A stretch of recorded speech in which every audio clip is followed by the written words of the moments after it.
భూమిని ప్రేమించే ఒక వ్యక్తి, భూమి మీద మనుషుల్ని ప్రేమించే ఒక వ్యక్తి, దర్శకుల్ని ప్రేమించే ఒక వ్యక్తి, స్క్రిప్ట్ని అమితంగా ఇష్టపడే ఒక వ్యక్తి, వీళ్ళందరి కాంబినేషన్లో ఒక టాలెంటెడ్ గ్లామర్తో త్వరలో మన ముందుకు రాబోతున్న చిత్రం జనతా గ్యారేజ్. సో కాసేపు గ్యారేజ్లోకి వెళ్ళిపోదాము. హలో అండి. హాయ్. సో అంటే ఒక ఇంటర్వ్యూలా కాకుండా సరదాగా మాట్లాడుకుందాం. సో మీరు ఆఫ్ స్క్రీన్ ఎలా మాట్లాడతారో, so in that way NTR గారు మీరు ఎలా మాట్లాడతారో అందరికీ తెలుసు. ఎన్టీఆర్ గారు ఎలా మాట్లాడితే అన్ని సెన్సర్ చేసుకొని మీకు 5 minutes ఫుటేజే వస్తుంది. మీకు ఉన్నప్పుడు కొంచెం సైలెంట్ అయిపోతాను, మాట్లాడలేను. ఎందుకంటే తనే మాట్లాడుతుంది. ఇంత కంట్రోల్ చేస్తున్నారా మీరు ఎన్టీఆర్ ని?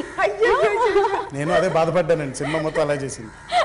దానితోడు ఆవిడతోడు ఇంకా ఆయన వాళ్ళిద్దరు ముందు మాట్లాడలేదు. జనతా గ్యారేజ్ ఇక్కడ అన్ని రిపేర్లు చేయబడను, ఇది మీ క్యాప్షన్. సో ఈ సినిమా తర్వాత ఇండస్ట్రీ రికార్డులకు కూడా కొంచెం రిపేర్లు జరుగుతాయి అనిపిస్తుంది నాకు. మీరేమంటారు? బేసిక్గా నేను ఎక్కువ రికార్డులు అవన్నీ మాట్లాడను కానివ్వండి, బట్ ఒక మంచి ఫిల్మ్గా, ఒక మంచి చిత్రంగా, ఒక మంచి ఎక్స్పీరియన్స్గా లైఫ్ లాంగ్ మాతో ఉండిపోతుంది ఒక గట్టి నమ్మకం. రికార్డ్స్ అంటారా, కలెక్షన్ అంటారా, అవన్నీ బోనస్. అవన్నీ మనసులో పెట్టుకుని సినిమా తీయలేమనేది. అంటే ఆడియో లాంచ్ లో కూడా సుకుమార్ గారు అన్నారు, కొరటాల శివ గారు కమర్షియల్ మూవీస్ కి అప్డేట్ వర్షన్ అని చెప్పి.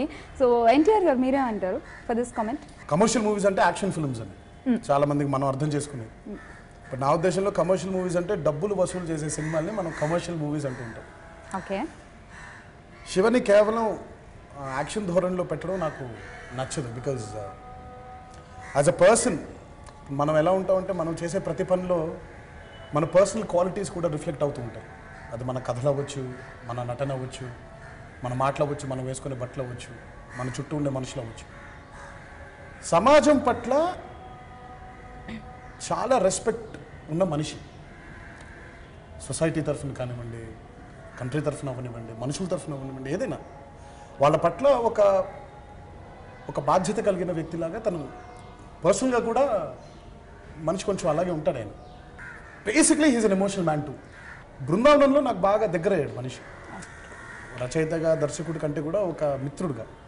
సో అందులో నేను అబ్జర్వ్ చేసింది ఏంటంటే తను ఇవన్నీ క్వాలిటీస్ తనలో ఇంబెడ్ అయి ఉన్నాయి కాబట్టి తన చిత్రాలు అలా, తన మూవీస్ కూడా అవే మాట్లాడతాయి అనేది నా నమ్మకం. So for me Shiva is never an action film director. There are a lot of dimensions and I'm sure he's going to come up with many more new films and many more respectful films in the industry. And మీ సినిమాలు తీసుకుంటే మీ cinema release కంటే కూడా ఆ సినిమాలో ఒక dialogue చాలా famous అవుతుంది. మిర్చిలో చూస్తే వీలైతే ప్రేమిద్దాం డ్యూడ్ పోయేదేముంది అది, అండ్ శ్రీమంతుడులో తిరిగి చేయాలి లేదంటే లావైపోతాము, ఇలాంటి డైలాగ్స్. ఈ సినిమాకి వచ్చేసరికి బలవంతుడు బలహీనుడిని భయపెట్టడం ఆనవాయితీ అయిపోయింది. బట్ ఫర్ ఎ చేంజ్ బలహీనుడి పక్కన కూడా ఒక బలం ఉంది అన్నారు. సో ఏంటి ఆ స్పెషల్? అంత ఆలోచింపజేసే మాటలు మీ సినిమాల్లో అసలు ఎలా రాయగలుగుతున్నారు? అంత లేదండి. ఎలా అందంగా ఆయన చెప్పారు, ఎంత అందంగా అమ్మాయి అడిగింది, ఒక్క మాటలో అంత లేదండి. ఎంత ఫీల్ అయ్యావు. ఈ యాంగిల్ చెప్పడం మర్చిపోయాను, ఈ యాంగిల్ కూడా ఉందా సార్? కొంచెం ప్లీజ్ చెప్పాను నేను కొంచెం ఫీలింగ్స్ అంత లేదండి, కొంచెం వయసులో చెప్పారండి. అది అంటే కథ రాసినప్పుడు వచ్చే మాట అది. అంటే అది పెద్ద గొప్ప మాట ఏం కాదండి, మనం మాట్లాడుకునే మాటలే. అరే నువ్వు తిరిగి చేయాలరా, చాలా తీసేసుకున్నావు, అవన్నీ పెద్ద పంచెస్ ఏం కాదు. అలాంటి మాటలు మంచి కథలో ఒక మంచి యాక్టర్స్ నోట్లోంచి బయటకు వస్తే బాగుంటుంది అంతే. సో వాటిని కొంచెం ఎక్కువ స్ట్రెస్ చేస్తాను. అంటే అదే మెయిన్ థీమ్ లాగా చెప్తాను కాబట్టి అది ఎక్కడో గాలి మాటలాగా వెళ్ళిపోకుండా ఒక సీన్లో దాన్ని అండర్లైన్ చేస్తాను తప్ప బలవంతుడు బలహీన భయపడి బతకడం ఆనవాయితీ అనేది నాకు తెలిసిన మాటే అంతా. ఇందులో పెద్ద గొప్ప ఫ్రేమింగ్ కూడా ఏం లేదు ఇది. బట్ సరైన సిచ్యువేషన్లో యాక్టర్స్ కూడా అలాంటి యాక్టర్స్ నమ్మి చెప్పడం అనేది ఆ మాట ఎక్కువ రీచ్ అవుతుంది తప్ప ఇది లేకపోతే ఇది నెవర్ బిఫోర్ అనే కంటెంట్ ఏం కాదని నా feel. Okay Sam, satisfied with answer? 2 lines కి ఎక్కువ చెప్పారు. వర్కింగ్ విత్ ఎన్టీఆర్ చాలా షార్ట్ పీరియడ్ ఆఫ్ టైంలో ఎక్కువ ఫిల్మ్స్, మళ్ళీ అగైన్ విత్ జనతా గ్యారేజ్ మీ కాంబినేషన్, ఏం చేంజ్ చూసారు మీరు ఎన్టీఆర్లో? స్టాండింగ్ ఓవేషన్ భయపడాను సార్. నాకు బాగా గుర్తుంది నా ఫస్ట్ చెప్తా హీస్ లిజనింగ్ అంటే ఎప్పుడు మాట్లాడలేదు, ఒకసారి విందామని. వాళ్ళ ఫస్ట్ కాంబినేషన్ కూడా అందరం ఉన్నామండి. బృందావనం. సో ఈ ఫిల్మ్ ఆ అమ్మాయి కూడా 26th అనుకుంటాను. సో సేమ్ వాళ్ళ 26 మరి 26 కాదు, 3 అయింది. అంటే ఈ కాంబినేషన్ ఫస్ట్ కాంబినేషన్ ముగ్గురు ఉన్నామండి. ఫస్ట్ డే యాక్చువల్లీ నేను ఏమై చేసావే అయిపోయింది. అది ఫస్ట్ ఫుల్గా చెన్నైలో షూట్ అయింది. It's not big hero. And Brindavanam వచ్చాను, నాకు ఆల్రెడీ తెలుసు ఎన్టీఆర్ ఆల్రెడీ నాకు తెలుగు రాదు, ఏమి రాదు. అయితే ఫస్ట్ డే వచ్చి కూర్చొని and then I remember still he walks up so you are the new kid in the block. 2009లో జరిగింది ఇది యూనో. అండ్ అసలు అప్పుడు నేను ఎస్ సార్ లోపల ఎన్ని ఉంటాయో అవన్నీ ఇప్పుడు బయటకు వచ్చినాయి. అంచెలంచెలుగా రెండో సినిమా కొంచెం, మూడో దానికి ఇప్పుడు నాలుగో దానికి ఫుల్గా బయటకు వచ్చింది టోటల్గా. So it's been like a great. ఇప్పుడు ఒక సినిమా గురించి I cannot speak. It's been sum of 3 films and అది యాక్చువల్లీ అది 3 films సమ్ ఆఫ్ ఈ కెమిస్ట్రీ ఈ సినిమాలో ఉంది. You know first day pre climax scene అయితే most difficult scene in the film నాకు. చాలా పెద్ద సీన్ అండ్ ఓకే చెప్పకూడదా? చెప్పేసి చెప్పేసాను అసలు అమ్మో అయ్యో కథ చెప్పేసి like very emotional and you know I know ఆయనకైతే సెకండ్ టేక్ నో ఛాన్స్ చేస్తే ఫస్ట్ టేక్ మొత్తం దింపాలి. Okay everything. సో నేనైతే షేక్ ఫుల్ ఇంత పెద్ద సీన్. డైలాగ్స్ కూడా like they gave you know by 11 o'clock, but I know how, because of the 3 movies experience, I know what he'll expect. I know that the first take is the best take and what will he do. And so our scene నాకు గుర్తుంది. I think అది actually half day scene, కానీ camera ఇక్కడ ఒక camera అక్కడ ఒక camera ఒకే షాట్లో తీశారు. ఆయన మాట్లాడాలి, దాని తర్వాత నేను కొంచెం మాట్లాడాలి, దాని తర్వాత మళ్ళీ ఆయన మాట్లాడాలి. So it's a very big scene. And నాకు అప్పుడు తెలిసింది that's only because of that rapport that I have with him that ఆ సీన్ అలా జరిగింది. అప్పుడే నాకు ఫస్ట్ డే తెలుసు ఆ అబ్బాయి సినిమా పెద్ద హిట్. ఎందుకంటే అంత ఈజీగా వచ్చింది, ఏడుపు అంత న్యాచురల్గా వచ్చింది. There was no need of glycerin, there was no need of anything. It was so natural. అప్పుడే తెలుసు ఫస్ట్ డే ఓకే ఇక్కడ. So that is the comfort level that I have with these 2 people. NTR అంటే ఒక big name in the industry. So మీతో కలిసి మోహన్ లాల్ గారు combination మీరిద్దరు కలిసి చెయ్యాలి అనే ఒక ఈ కాన్సెప్ట్ మీ దగ్గరికి వచ్చినప్పుడు వాట్ యు థాట్, ఏమనుకున్నారు, ఏం ఆలోచించారు? ఫస్ట్ ఇప్పుడైతే శివ గారు కథ చెప్పారు, కథ చెప్పింది కూడా ఇప్పుడు కాదండి, దాదాపు 1-2 సంవత్సరాల ముందే చెప్పారు. 2 years చెప్పినప్పుడు ఫస్ట్ క్వశ్చన్ ఆయన అడిగా, ఎవరైతే బాగుంటుంది శివ ఆ క్యారెక్టర్? మోహన్ లాల్ ఆయన అయితే బ్యూటిఫుల్గా ఉంటుంది అని అన్నారే. సో మోహన్ లాల్ గారితో work experience more than acting విషయంలో జనతా గ్యారేజ్లో ఎప్పుడు కాంపిటీషన్ లేదు. ఓకే, మా ఎవరు కూడా, మా అందరి మధ్యలో కూడా కాంపిటీషన్ లేదు. మాకు క్యారెక్టర్ సరిపోకపోతే కాంపిటీషన్స్ ఉంటాయి, కానీ ఎవరికి వాళ్ళకి వాళ్ళకి దొరికిన పాత్రల్లో ఎక్సెల్ అవ్వడానికి అవకాశం దొరికినప్పుడు కాంపిటీషన్ ఉండదు అక్కడ. And competing with Mohan Lal garu is something very, చాలా అంటే నాకు బేసిక్గా ఆయన గురించి మాట్లాడే అర్హత కూడా లేదు, బికాజ్ అంత గొప్ప నటులు ఆయన, national award winner, very senior actor, ప్రపంచం మొత్తం ఆయన్ని ద కంప్లీట్ యాక్టర్ అని పిలుస్తుంది. But more than a complete actor, I think ఈ ఫిల్మ్ ద్వారా I felt that he's a complete human being. Mohan Lal garu is the most satisfied person. నేను ఇప్పటిదాకా కలిసిన చాలామంది వ్యక్తుల్లో ఉన్న దాంతో తృప్తి చెందడం అనేది నాకు ఆయనలోనే చూశాను. నేను ఎలా కుదిరింది సార్ ఇంత హ్యాపీగా ఉండడం అని అంటే తృప్తి చెందడం అంటారు ఆయన. అది చాలా తృప్తి చెందిపోయాడు ఆయన. ఈ కుర్చీలో కూర్చుంటే ఈ కుర్చీ తృప్తినిస్తుంది ఆయనకి. సో ప్రతి దాంట్లో ఆ తృప్తిని వెతుక్కోవడంలో, తృప్తిని పొందడంలో మనిషి చాలా ఆనందపడిపోయారు. ఇంకా so is a very very very happy man. And why Mohan Lal garu, why you choose him? Because అంటే ఇంకా చాలా మంది ఉన్నారు ఇక్కడ కూడా, so why specially Mohan Lal garu? అంటే వై నాట్ అదర్స్ అనేది అసలు ఎప్పుడు ఓకే అసలు అవుట్ ఆఫ్ క్వశ్చన్. ఓకే అంటే ఎవరిని పెట్టుకున్నా అదే క్వశ్చన్ వస్తుంది, ఓకే వై నాట్ అదర్స్ అని. వై హిమ్ అంటే ఎందుకో కథ రాసుకున్నప్పటి నుంచి ఎన్టీఆర్ మోహన్ లాల్ అని చెప్పడం అలవాటైంది. అందరికి కథ చెప్పినప్పుడు అంటే అంటే ఆ క్యారెక్టరు అంటే అలా ఊహించుకుంటారు, ఆ నేమ్ చెప్తే కానీ అది అర్థమవుతాము ఆ స్టేజ్ రంగని. సో ఫస్ట్ నుంచి అలా అనుకోవడం అలవాటు అయిపోయింది. తర్వాత తెలిసింది మనం ఎక్కువ అనేసుకున్నాము ఆయన నో అంటే ఏంటి పరిస్థితి అని. సో ఒకసారి వెళ్ళి చెప్పేసి నువ్వు అనిపించుకుందాం అయితే ఒక ఫ్లైట్ టికెట్ పోతుంది అంతే. సో అందుకని నేను ప్రొడ్యూసర్ కలిసి బయలుదేరాను కొచ్చిన్కి. వెళ్ళినప్పుడు ఆయన షూటింగ్లో ఉన్నారు, సో వింటా అన్నారు. ఆయన ఫీలింగ్ ఏంటో కూడా మనకు తెలియదు, బట్ వింటున్నారు కదా అట్లీస్ట్. సో వెళ్ళి కథ చెప్పేసాము, ఆయన షూటింగ్లో ఉన్నారు. బట్ ఎందుకో 2 hours అటెస్ట్ వినేశారు మరి షూటింగ్లో ఉన్నప్పుడు కూడా. కథ అయిపోయింది, టక్కన ఇమీడియట్గా లేచి వెళ్ళిపోయారు. అంటే షార్ట్ రెడీ, అంటే ఒక ½ hour ముందే షార్ట్ రెడీ అయి ఉంటుంది పాపం. ఇది చెప్పలేక పరిగెత్తారు.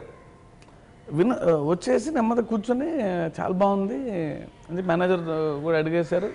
సో డేట్స్ ఎప్పుడు అనేసాడు ఆయన. నేను బయటకు వచ్చేసి ఆయనకి ఎమ్మటే ఫోన్ ఈజ్ ఇన్ అని. సో అంత ఈజీగా జరిగిపోయిందండి. సరే ఒక ప్రెస్ నోట్ వదలాలి NTR and Mohan Lal doing together అని. బట్ నా మైండ్లో ఉన్న పిక్చర్ వేరు. ఇది ఎవరిని ఒక న్యూస్ లాగా సరిపోదు అని ఇద్దరు ఫొటోస్ కట్ చేసి ఒక పోస్టర్ తయారు చేసి బయటకు పంపించాం. అంటే వాళ్ళిద్దరు పక్కపక్కన ఉంటే ఎలా ఉంటుందో ఆ ఫీల్ అవ్వాలి, తెలియాలి. సో అలాగే నెక్స్ట్ డే మార్నింగ్ వాళ్ళిద్దరు టుగెదర్ అని చెప్పి వాళ్ళిద్దరు ఫోటోలు వేసి ఆయన వేరే సినిమాలోది ఇందుకు ఆడియో ఫంక్షన్ లేదో ఫోటో తీసుకొని 2 చేస్తే నేనేం ఫీల్ అయ్యానో అందరూ అదే ఫీల్ అయ్యారు. అదేదో ఫస్ట్ లుక్ లాగా సినిమాకి అంత. అండ్ అగైన్ మీరు నిత్యా మీనన్ కాంబినేషన్ లో ఐ థింక్ 24 అండ్ అంతకుముందు సన్ ఆఫ్ సత్యమూర్తి, ఇప్పుడు ఇది కంటిన్యూస్ గా ఎందుకు నాకు తెలియదు డైరెక్టర్ అలా కుదురుతాడా? ఏదో I know 4 times already, but she's a very good actress and ఈ ఫిల్మ్ కి very important. I think that నాకు కూడా నేను ఈ కథ విన్నప్పుడు I just wanted to be a part of it. కొన్ని సినిమాలు అలా వస్తాయి, యూనో ఇప్పుడు కూర్చుంటున్నాను నేను ఒక సినిమా సైన్ చేయకుండా, నాట్ బికాజ్ నాకు వద్దని, యూనో నాకు నచ్చట్లేదు. So it's very rare that ఇలాంటి ఒక సినిమా యూనో జస్ట్ విన్నగానే హిట్ ఆసమ్ అందరికి నచ్చుతుంది. చాలా రేర్ అలాంటి సినిమాలు. సో ఫస్ట్ డే చెప్పారు ఇది సూపర్ హిట్ సినిమా అండి అని చెప్పారు. తర్వాత షెడ్యూల్కి అడిగారు హిట్ ఇస్తున్నారుగా, హిట్ కొడుతున్నాగా అని. నాకు ఏం అవసరం లేదు హిట్. నాకు సగం భయం. ఇప్పుడు నేను సూపర్ తెలిసింది ఏమో కోసం. ఈ ఆడియో లాంచ్ తర్వాత కూడా చాలా మంది మీ ఫ్యాన్స్ మొక్కలు నాటడము, ట్రీస్ ప్లాంట్ చేశారు కదా. సో ఈ సినిమాలో మీరు నేచర్ ని బాగా ఇష్టపడతారు. సో మామూలుగా స్వతహా కూడా అంటే నేచర్ అంటే ఇష్టం కాదండి, it's responsibility. I mean, that is what Janata Garage is all about. Character Anand is about. అంటే మామూలుగా ఇప్పుడు సరదాగా నేను శివ గారు మాట్లాడుతున్నప్పుడు, శివ ఒక వంతు భూమి 3 వంతులు నీళ్లు, ఆ 3 వంతులు తలుచుకుంటే మునిగిపోవడానికి ఎంతసేపు అనే డిస్కషన్ మా ఇద్దరు. టైం అంటే ఎంత టైం పడుతుంది, నిమిషం పట్టుద్దా, 2 నిమిషాలు పట్టుద్దా, 3 గంటలు పట్టుద్దా అంటే నేచర్ తలుచుకుంటే just very small minute particles, small particles అనమాట. మనం ఇప్పుడు ఇసుక రేణువుల్ని చూస్తే ఎలా ఉంటుందో నేచర్తో పోల్చుకుంటే మనం అంతే. సో మనం వచ్చాం, బట్ ఎప్పటి నుంచో నేచర్ని డిజైన్ చేశారు. ఓహో, సో మనుషులు ఇలా ఉండాలంటే ఆక్సిజన్ ఉండాలి, ఆక్సిజన్ ఎలా సప్లై చేయాలి, మొక్కల నుంచి ఆక్సిజన్ రావాలి, ఎందుకంటే మనుషులు కార్బన్ డైఆక్సైడ్ వదులుతారు కాబట్టి. So I feel that nature మీద ఇష్టం కంటే one should have respect towards it. మనకంతే బలవంతుల్ని మనం కలిసినప్పుడు, మనల్ని ఒక్క దెబ్బతో కొట్టి చంపేస్తాడు అతను అనే బలం మనకు అర్థమైనప్పుడు అతనితో ఎలా ఉంటాం మనం? మనం లొంగిపోయి సరెండర్ అయిపోయి రెస్పెక్ట్ఫుల్గా ఉండాలి. తల్లిదండ్రులతో కొడుకు పిల్లలు ఎలా ఉంటారో నేచర్తో మన రిలేషన్షిప్ కూడా అలాగే ఉండాలి అనేది నా పర్సనల్ ఫీలింగ్. చెప్తే అప్పుడు మళ్ళీ కూడా బ్యూటిఫుల్గా చూసి. అంటే టాకింగ్ అబౌట్ డిఎస్పి, మీకు చాలా మంచి ర్యాపో డిఎస్పీతో, అండ్ మీరు ఆల్మోస్ట్ ఇప్పటికి చేసిన అన్ని ఫిల్మ్స్ 2 ఫిల్మ్స్ డిఎస్పీఏ చేశారు. So again coming to this film, మంచి ఆడియో, జనతా టైటిల్ సాంగ్ కానీ అండ్ లోకల్ సాంగ్ కానీ, సో మంచి బాగున్నాయి. That melody what I said now, so ఎలా కుదిరింది అన్ని? బేసిక్గానే ఈజ్ ఏ ఫెంటాస్టిక్ మ్యూజిషియన్ అండి అతను. టక్కన ఏదో అంటే ఒక సాంగ్ బాగుండాలి అనే దానికంటే కొంచెం స్క్రిప్ట్లోంచి రావాలి ట్యూన్ అనుకుంటాడు. సీన్ ఎలా ఉందో పాట కూడా అలా ఉంటే బాగుండు అనుకుని స్పెషల్గా ఏదో హోంవర్క్ చేసి టెక్నీషియన్. సో ఆబ్వియస్లీ మంచి పాటలే వస్తాయి.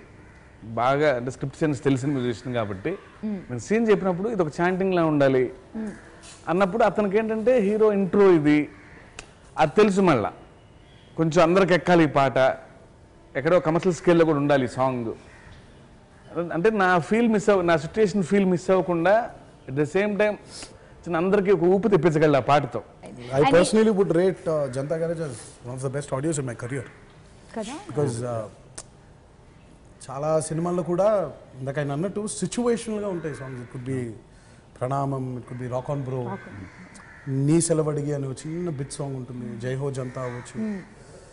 అఫ్ కోర్స్ ఈవెన్ రేపు పొద్దున్న సినిమాలు ఉండే పక్కా లోకల్ అవ్వచ్చు, ఆర్ ఈవెన్ యాపిల్ బ్యూటీ అవ్వచ్చు. Every song has got a purpose. కొంచెం యాపిల్ బ్యూటీ, పక్కా లోకల్, కొంచెం మనం చిన్న పక్కదారిలోకి వెళ్ళిన మేజర్ 3.5 సాంగ్స్ అన్ని కథలోంచి జనరేట్ అయినవి. అది వాళ్ళిద్దరి మధ్యలో. సో పక్కా లోకల్ అనగానే నాకు కాజల్ గారి గురించి మాట్లాడాలనిపిస్తుంది. So the special performance in this movie. So ఎవరి ఐడియా అది? ప్రొడ్యూసర్స్ ఐడియా అండి. నిజం, అక్కడ ఒక స్పెషల్ నెంబర్ కావాలనుకున్నాం. మేబీ మామూలుగా అంటే ఎవరో అంటే నేను ఫలానా నేమ్ ఉంటే బాగుంటుంది అంటే అప్పటికే కొంచెం ఓవర్లోడ్, అందరూ హ్యూజ్ స్టార్ కాస్ట్ ఉంది. So the film is all over, కావాల్సిన అవుట్పుట్ అయిపోయింది. బట్ ఒక స్పెషల్ నెంబర్ కావాలి అక్కడ, మంచి సిచ్యువేషన్ అది. సో అన్నప్పుడు సో మంచి సాంగ్ ఉంది అక్కడ చేతిలో మనకి, టెరిఫిక్ సెట్, అది చాలా బాగుంటుంది అక్కడ. అంటే ఏదో ఐటమ్ నెంబర్ అని అనటానికి వీల్లేదు. సో అక్కడ ఉన్నప్పుడు మా ప్రొడ్యూసర్స్ కొంచెం అది ఎక్కువ, ఏదో ఒకటి ఉండాలి అని. వాళ్ళు వచ్చి టక్కున లేదంటే కాజల్ అయితే బాగుంటుంది, మీ ఇష్టం అని. That's how she came in. Fantastic చేశారు. సో కాజల్, సమంత, నిత్య మీనన్ అండ్ ఎన్టీఆర్, ఈ కాంబో గురించి ఏం చెప్తారు NTR? In his mind is దీంట్లో 2 boys, that is me and him are boys. The మిగతా girls. మాట్లాడేస్తుంటే నేను ఎందుకండి మాట్లాడడం? మీరే మాట్లాడేస్తే బొమ్మరల్ సినిమాలో ప్రకాష్ రాజ్ ఆవిడ, సిద్ధార్థ్ నేను అనమాట. మీరే మాట్లాడేస్తే నేను ఎందుకు మాట్లాడడం? మాట్లాడండి, ఫినిష్ చేసింది. అదేదో చెప్తారు నెక్స్ట్. గర్ల్స్ గురించి ఎక్స్పీరియన్సెస్ చెప్పండి మీరు. ఓకే, నిత్య మీనన్, కాజల్ గురించి మీ ఎక్స్పీరియన్స్ చెప్పండి. ఇప్పుడు ఎలాగో బాయ్ అన్నారు కదా, ఐటమ్స్ అవి నేనేం చేస్తాను. Well, Kajal తో I've worked for a lot of films. Pakka Local was the toughest for her, పాపం. డాన్స్ చేసే ఇందులో. And I think she's never done a special appearance in a song. I'd like to thank her for being a part of Janata Garage. But coming to Nithya Menon and Samantha, more than anything, and I think the fantastic actors. ఆగు పర్లేదు ఇప్పుడు ఏమి ఏడవడాలో అన్ని emotional లేవు. Fantastic లో ఎంత stress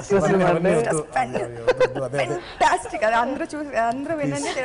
అది fantastic లో ఎంత స్ట్రెస్ ఉంది. తను ఏడవడం మొదలు పెడితే నేనేం చేయలేదు, నేను ఏడుస్తాను. నాకు కొంచెం కంట్రోల్ చేయండి డైరెక్టర్ గారు మీరు. So but seriously, Samantha on a more personal front, she's been a friend in the past 4 years. 4 సినిమాలు చేసాం. తను చాలా క్లోజ్ ఫ్రెండ్ అనమాట. తన గురించి ఎక్కువగా తను ఉన్నప్పుడు మాట్లాడకూడదు. మీరు కొంచెం బట్ జనతా గ్యారేజ్లో I think she's done a fantastic job. అంటే మా ఇద్దరికి ఉండే friendship has really helped us to bring out the romantic angle in this. And please, అది దాంట్లో ఆయనది ఏమీ ఇన్పుట్ లేదు. రొమాంటిక్ యాంగిల్ అయితే సార్ ఇలాగే అబద్ధం చెప్తే నేను విన్నాను. ప్లీజ్ అమ్మా, నన్ను మాట్లాడిస్తారా లేదా? మీరే ఒక్క నిమిషం. మీరే కానీ ఇంత అబద్ధం అయితే ఏంటి? ఆయన నన్ను మాట్లాడిస్తారా లేదా? మీరే రొమాంటిక్ సీన్స్ లో మీరు చేసి ఇలాగే డిస్టర్బ్ చేస్తూ ఉంటారండి. ఇప్పుడు ఎక్కడ ఉన్నాను నేను? రొమాంటిక్ సైడ్ నిత్య మీనన్ అండ్ సమంత. నాలో అసలు రొమాంటిక్ సైడ్ లేదండి. అబ్బా, ఇప్పుడు నిజం వస్తుంది. మరి 3 సినిమాలు, 1, 2, 4 అబ్బో కష్టం అండి రొమాన్స్ అయితే. అంటే భయపడతారా? కాదండి, అంటే ఇప్పుడు వాళ్ళ అల్లరికి ఇంతకీ వాళ్ళిద్దరే మాట్లాడతారు తప్ప నన్ను మాట్లాడి నేను అక్కడ ఉన్నాను ఇక్కడ. ఎందుకంటే మేమే బాగా ఇప్పుడు పెట్టాం టేక్ కదా. దాకా అరుచుకొని అల్లరి చేసి ఒకసారి అనగానే అంత మూడ్లోకి వెళ్ళటం కష్టం కదా వాళ్ళిద్దరు. సో దానికి చాలా టైం పడుతుంది అది. సార్ నేను పిలుస్తాను సార్ వచ్చి చూపించారు రాస్తారు కదా మరి చూపించండి. ఎక్కడన్నా డైరెక్టర్ సారిస్ట్ భయపెడతారు యాక్టర్స్ ని అని. ఇక్కడ యాక్టర్స్ రెండు హిట్ సినిమాలు తీసాడు, అసలు ఆ భయం ఏం లేదండి, ర్యాగింగే. ఇప్పుడు చేస్తుంది కదా అదే చేస్తుంది. నాకు అర్థమైపోయింది. 5 months కదండి అన్నారు, 5 months కదా మొత్తం. 5 months. ఇంకా జనతా గ్యారేజ్ తో ఏదో మా కాంబినేషన్ లో మంచి హిట్ పడిపోతే ఆపేద్దాం. ఇంకా అవ్వట్లేదు, ఇంకా నా వల్ల అవ్వట్లేదు. కాదు లాస్ట్ స్కెడ్యూల్ అయితే వీళ్ళిద్దరు ఇది మీ లాస్ట్ సినిమా కదా, ఇది మీ లాస్ట్ నాకైతే ఇదే లేదు. నేను చేస్తాను. నేను నెక్స్ట్ నా మేనేజర్ నుంచి అమ్మా ఎవరు వస్తున్నారు నాకు కథ చెప్పడానికి వీలేదు. లాస్ట్ సినిమా కదా ఇంకా చాలు నీకు చూడు వయసు గురించి చాలా చాలు. Last cinema last daily good morning తర్వాత ఇది మీ లాస్ట్ సినిమా కదా. ర్యాగింగ్ వాళ్ళు అయిపోయిందా? నేను చెప్పొచ్చా? Yeah. Nitya again, an amazing actor as well. It's very good working with her, and I think Janta Garage lo iddaru poti and annugane unde, but both of them had their wala aura ee film lo chala avasaramaindi, and I think they've been the best.